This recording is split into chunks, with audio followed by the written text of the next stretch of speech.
ती म्हणल्यानंतर तुम्ही जसं सांगितलं की म्हणजे व्हिडिओ आहे, पांढरी साडी आणि बरोबर. तर उग्रच रूप आहे. Correct. तर मग त्याविषयी थोडं सांगा. हो, म्हणजे धूमावतीशी संबंधित दोन कथा आहेत. एक कथा अशी आहे की मी म्हणलं की सती जेव्हा दक्षाकडे जाते आणि तिचा अपमान होतो तेव्हा ती अग्नीत स्वतः उडी मारते.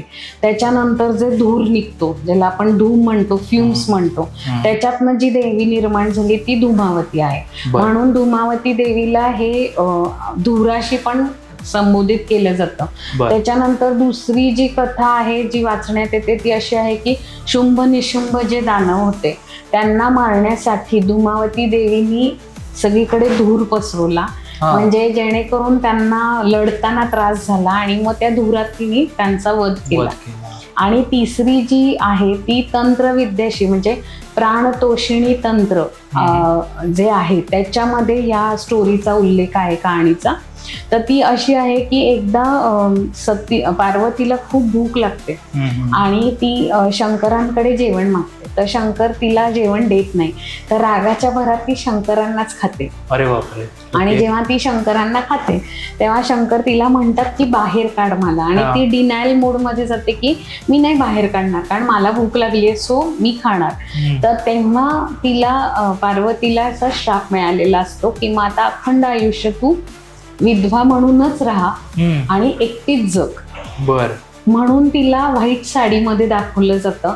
आणि तुम्ही जर तिचं चित्र बघितलं तर तिथे कावळा दाखवलेला असतो, सो ते पितरांना पण ती कंट्रोल करते. आणि धूमावती मातेला अलक्ष्मी माता पण म्हणलं जातं. अच्छा. कारण जर ती प्रसन्न नसेल, धूमावती माता प्रसन्न नसेल तर घरात खूप क्लेश, कटकटी, म्हणजे पैसा न टिकणे, कर्सेस सारखे लागणे, हे सगळं धूमावती माता प्रसन्न न होण्याचे सिग्नल्स आहेत. म्हणजे तर जर आपण तिला भजलं तर शक्यतो धूमावती माताचा फोटो किंवा हे आपण घरात लावत नाही, ती घराच्या बाहेरच भजली जाते. ओके.